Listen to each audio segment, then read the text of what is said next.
Let's talk. Giles Brown. Grid to Glory, 75 Milestone Formula One Moments is a new book out by The Voice, the face of F1 commentary, won Sports Commentator of the Year in 2022 and has been nominated again. Ladies and gentlemen, girls and boys, and all you grid fiends out there and petrol heads, I welcome to the show Alex Jacques. Alex, good morning to you, sir. Good morning. Thank you for having me. Pleasure's all mine. So are you sending yourself into Lagos? Are you there perhaps on, San Divo? Are you, I don't know, whereabout, which exotic Formula location do we find you at this morning, Alex?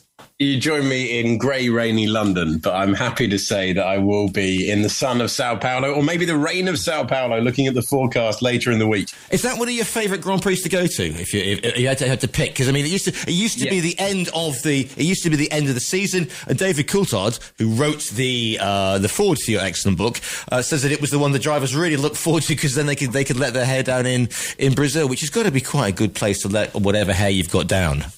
It absolutely is. Yeah, one of the great atmospheres of the year.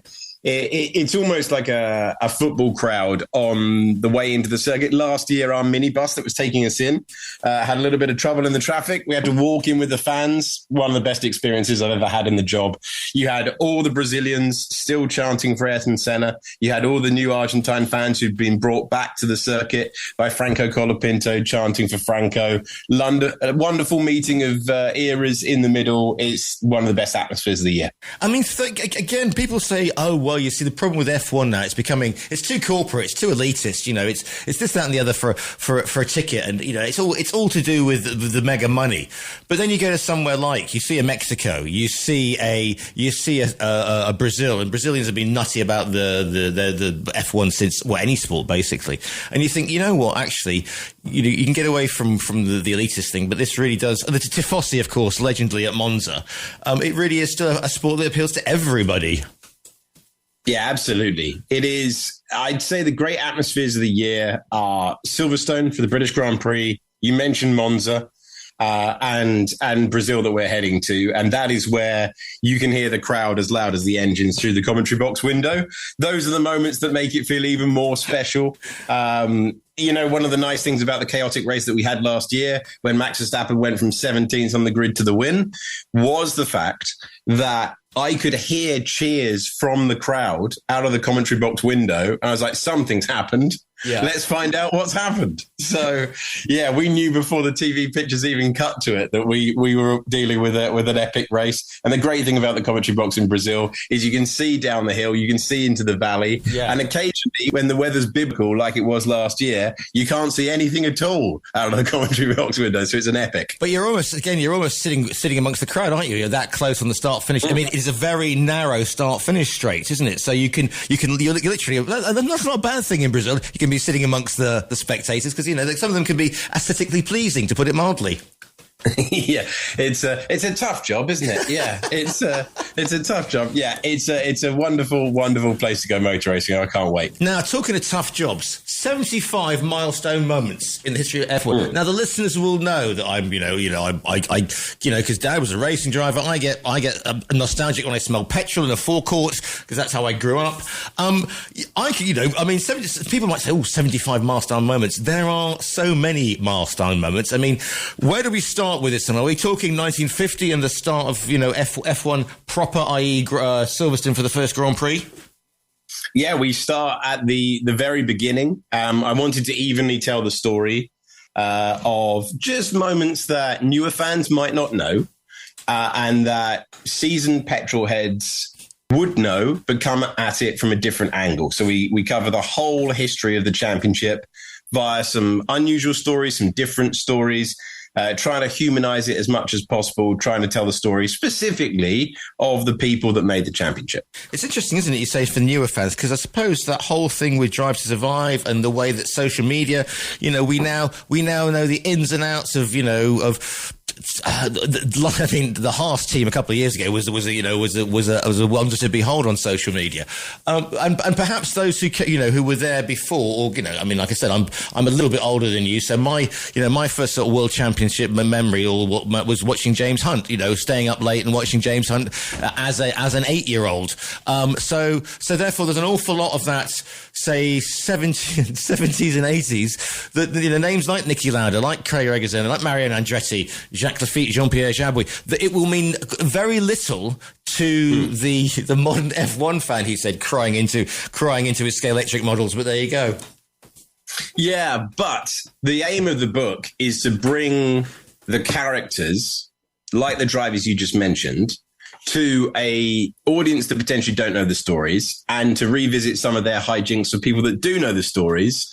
And like the drivers going on strike in South Africa in 1982, one of my favorite chapters of the entire book. Can you imagine the current grid going off to a hotel conference room, barricading themselves in, and then finding themselves negotiating whether, and this was the season opener as well. Can you imagine if we got to Melbourne next year? They were like, not sure if we're going to have a season opener because the drivers have gone on strike and barricaded themselves in a hotel room. Wasn't only that, wasn't that where Elio De Angelis is tickling the ivories on the piano as well? So, something tells me that Max, for all his skills, I mean, he probably, if he put his mind to it, could be a concert pianist, but that is that thought that, they had other interests, because they are so focused now, F1 drivers. Yeah. They start at the age of 6 months driving karts and take it from there. So it's, the way that the whole sort of, it used to be called the circus, but now it is a business now, and that is perhaps down to one man and one man alone, who you cover in the book, of course, Bernie himself.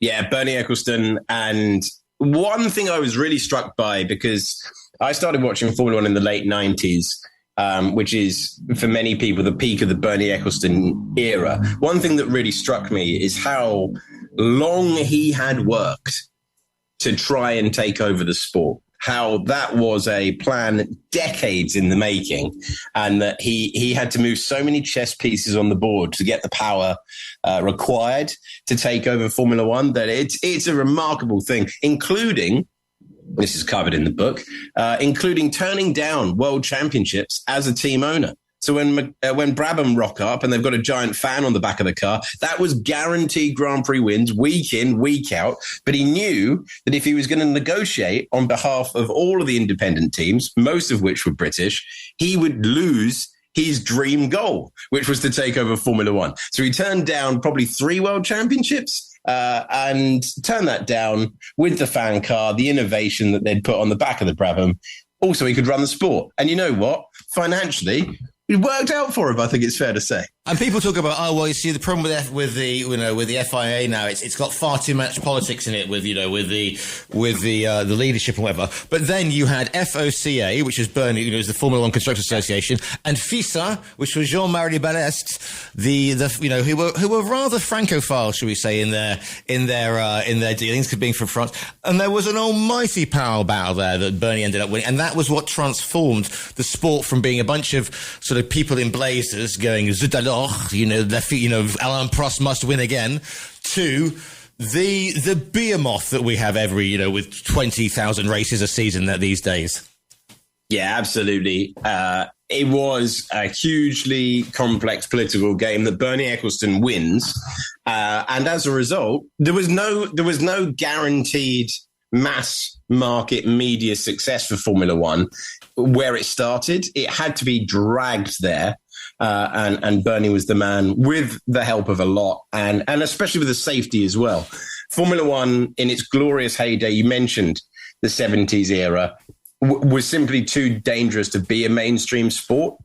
And the likes of Sir Jackie Stewart and Sid Watkins dragging it into the modern era are also part of it. So Ecclestone's political acumen, business savvy, along with those who refused to relent on safety, made Formula One what it was. And it was amazing picking through quite how they did it and quite how this sport is always reinventing itself for a different audience, and time again, all the way through the 75 years. It's interesting you say, because obviously my golden age, everybody's got their favourite era, and my golden age is going to be like 1965 to 1975, 76. And you look at some of the circuits there. You look at Montjuic, which is the Barcelona circuit, hugely scary and dangerous. You look at Clermont-Ferrand as well. You know, again, there's rock walls. There's no safety barrier, the whole thing. No, but, you know, the old ring, again, you went off there with no barriers in the whole situation. And it was Jackie Stewart was saying, you know, so Jackie Stewart was saying, I went to, because the drivers in the 60s, 70s were doing sports car races, they were doing Can-Am, they were doing F1, and he said every second weekend he was going to a funeral of a driver. And obviously, the cars were too fast. Piers, there's a picture of Piers Courage in your book, who was, you know, tragically killed at Zandvoort in a car made basically of magnesium, which wouldn't be allowed today. And then you see, you know, you see, because there was live TV was starting to come on, you couldn't have, you know, young men dying in full Technicolor every weekend, because this was going to lose. Bernie recognised that was going to be bad for the sport in the future as well. Yeah, absolutely. You could have it, but you couldn't have it broadcast around the world live on television. And if you weren't broadcast around the world live on television, as Bernie worked out, you weren't going to get a sport that could compete and turn into what it eventually did. So, yeah, and as we see from the death of Ayrton Senna, when that happens in the mass market mid-90s live on TV, the reaction to that, I mean, they believe that the sport might collapse because they'd lost their biggest star live in the moment, a hero of Brazil. I mean, I mentioned earlier in our chat, they're still chanting his name to this day.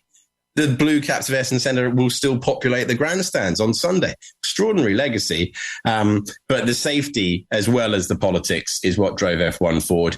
And that's not to say that we don't, in the book, celebrate the amazing hijinks of James Hunt. Sure. And the fact that he might not have had a career if it wasn't for a second-hand car deal at a wedding.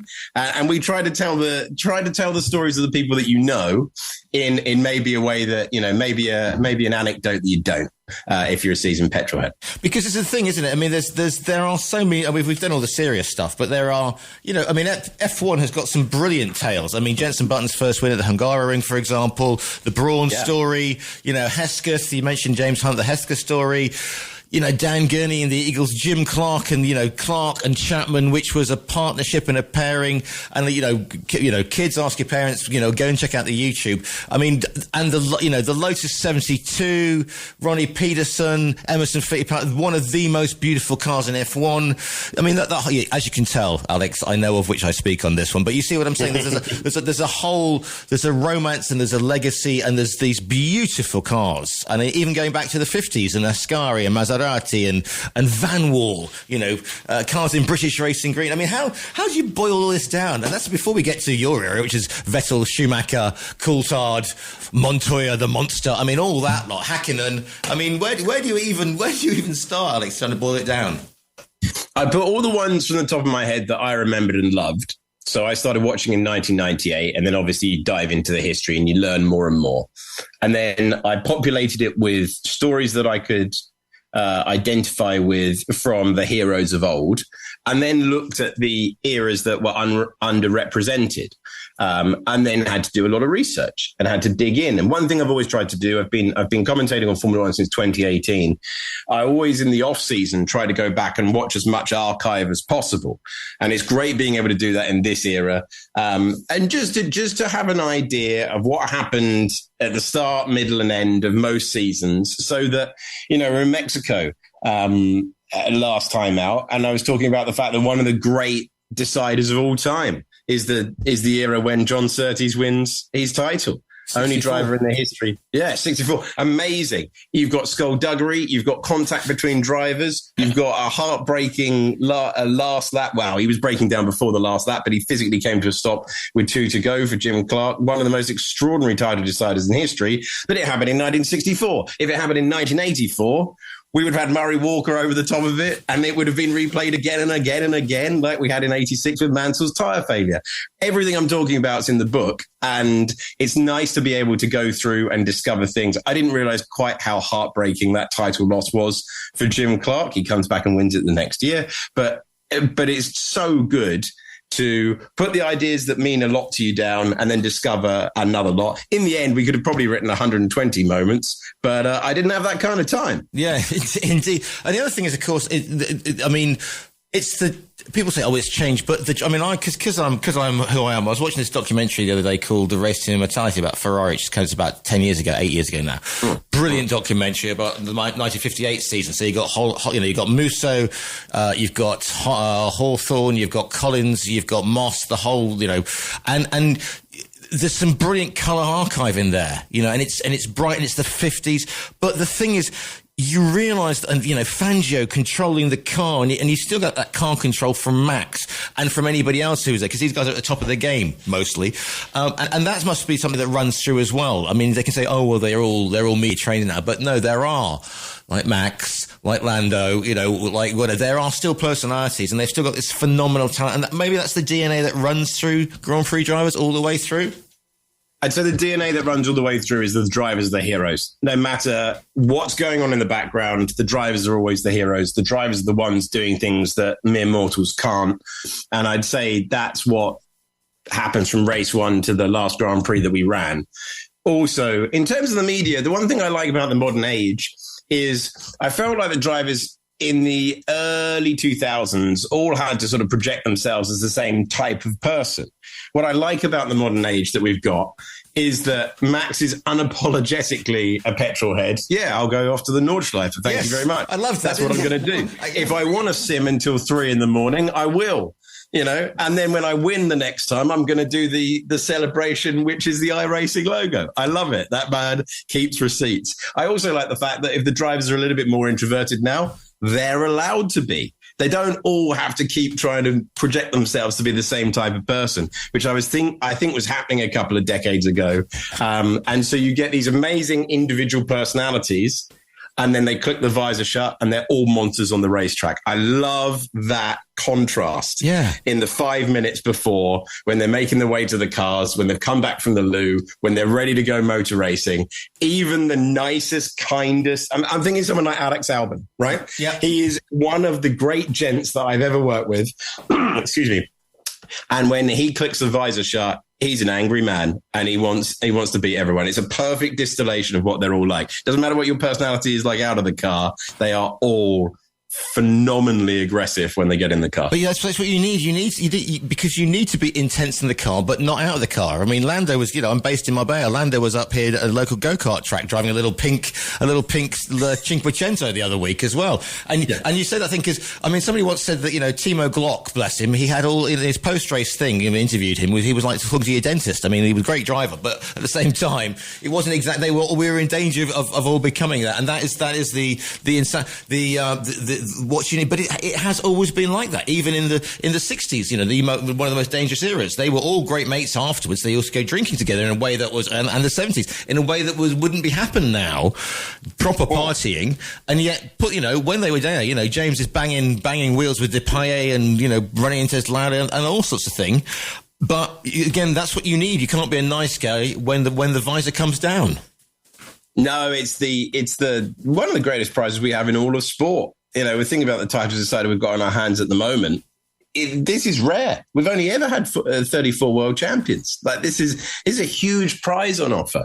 And for some drivers, it might be scoring points. For some drivers, it might be scoring podiums. And for the 3 that we've got at the front this year, it's an unbelievable opportunity to score a historic championship. And not only that, because things are changing next year, this could be the last. Max has won quite a few before, but for Lando and Oscar, this could be their chance. You know what I'm saying? There is no guarantee that next year the McLaren would be as competitive as it is now.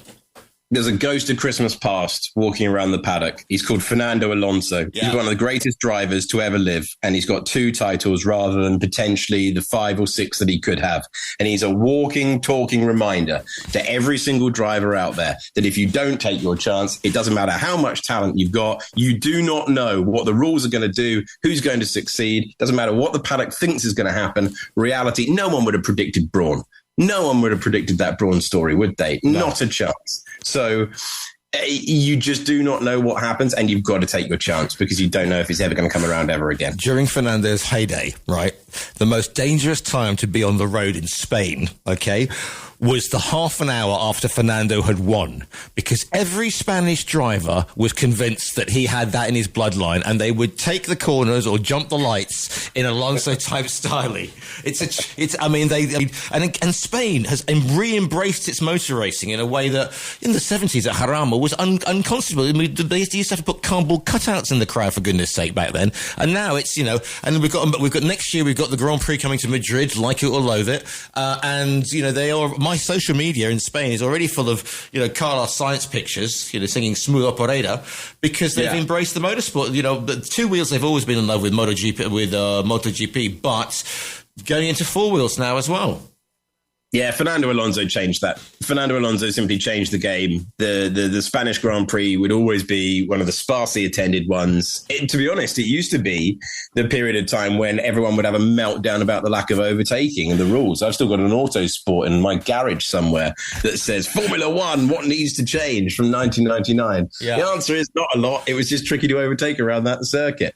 The era's always changed, but every single nation needs a hero. Everyone needs someone to rally behind. And you'll see that across the board. I mean, we've seen that in the baseball in recent times, you know, with the Blue Jays getting Canada back into baseball in recent times. All it takes is one driver or one team or one experience, right? One epic series, one epic season, and suddenly attendances can flip. And Fernando Alonso is responsible for that in Spain, and good on him for still being out there. I mean, there's one of the most amazing things is having written the book. It places into context what he is doing. And what he is doing is taking the fastest cars ever around in his mid-40s. He is a genius behind the wheel. Yeah, because, you know, that's basically now. Top moments. I mean, me personally, top moment watching on TV. Actually, I'll do two. Obviously, Senna and Mansell, Barcelona, almost touching wheels down that straight. I was sitting in a pub in in Wandsworth watching that game. Oh, then of course. Yeah. The man who everybody forgets about, Ricardo Zonta's having a quiet drive down up from Eau Rouge, thinking thank goodness I got back, and then his left hand side comes Schumacher, and his right side comes Hakkinen in the overtake of the year. Yeah, I mean one of the great moments, and I'll shut up in a minute, but one of my personal bits. I was in the BIDC clubhouse. And the front, you know, standing in the old clubhouse, and Mansell came by with Senna on the back of the car, and literally that far from me, and it was like moment. Yeah, exactly. So that's when it comes to you, Alex. What are your sort of top three that you can take? It's a very interesting thing. I'd say probably discovering F1 by accident, flicking through the channels, hearing that amazing broadcast team, Murray Walker, Martin Brundle, James Allen. What a lineup. Their broadcasting hooked me in. I watched every minute of it ever since. So finding it, I'm going to agree with you about Mika Hakkinen. I obviously, because of the era that I got into, when you're a kid, you always cheer for the winner. I loved how he was win it or bin it, that he was so searingly quick that he would either stick it in the wall or he would do an epic pole lap, or in this case, and for my money, it's the greatest overtake of all time. It is the greatest overtake of all time. Think how lucky Ricardo Zonta is to have had the greatest grandstand seat in the history of Formula One to watch it live. He would have been terrified, but that's an epic moment. And personally, for me, my aim was always to do the British Grand Prix on free-to-air telly. That's what I wanted to do when I started out commentating. When I was able to do that in 2021, it was just after COVID, so we hadn't had full attendances for a long time at Grand Prix races. That was the first race where it felt like we were vividly back in colour. The crowd atmosphere was back. One of the all-time great opening laps. I know it didn't end the right way, but it was brutal from two of the all-time greats. It was extraordinary motor racing. The noise was unbelievable, and it represented for me the thing that I'd always wanted to do. So that's they're my top three. So it's Monday. You're off to Brazil. How do you get you ready? I mean, apart from like 18 cups of coffee, but just, and this will be the last question, Alex. I swear, I'm just interested. How do you prepare? I mean, are you off like tomorrow, the day after? I mean, how do you get yourself all ready? And you know, because you don't just rock up and go like James Hunt used to do. Hi Murray, who's on pole on the Sunday? You know, so how do you prepare for it? Because you can't rock up there and go, okay, who's on pole? Because they'd say, well, you're certainly not. Yeah. So I'll be writing my notes today on Monday. And then, so I write sort of all the backstory and all the recent form. Then on the Thursday press day, I'll collate the quotes that are interesting enough, ignore the ones that I think are not important for the viewers to hear about. Then I'll distill that into about 3 pages of A4 in front of me. I then have a thick file of all the stats that is stapled together if I need to go into the weeds, or we get a red flag, or we go deeper. You usually fly on a Tuesday night or a Wednesday morning or afternoon, depending on where the world you are, and you need a little bit of time. So Australia, you go out earlier, for example, to get on the time zone from Europe, and for the European races, sometimes you can even go Thursday morning if it's in the middle of a triple header, for example, something like that.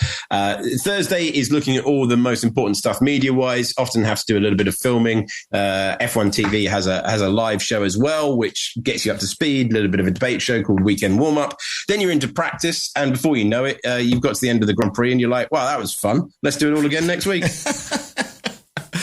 The book is called Grid to Glory, 75 Milestone Formula One Moment. It's by Alex Jacques, who's speaking today. Alex, I was going to say, if people want to find you online, but I mean, presumably you've got website, interactive, you're probably TikToking as we speak from the waist down. Yeah, you can find me on the socials, and the book's available in all good bookshops and a few ropey ones as well. And and you can order it. You can order it via our own virtual bookstore. This book the book is called Grid to Glory. It's by Alex Jacques. As you can tell, ladies and gentlemen, I've been looking forward to this interview for a very long time, and it absolutely aced it. Alex, thank you so much for your time today. Thank you for having me. Pleasure talking to you.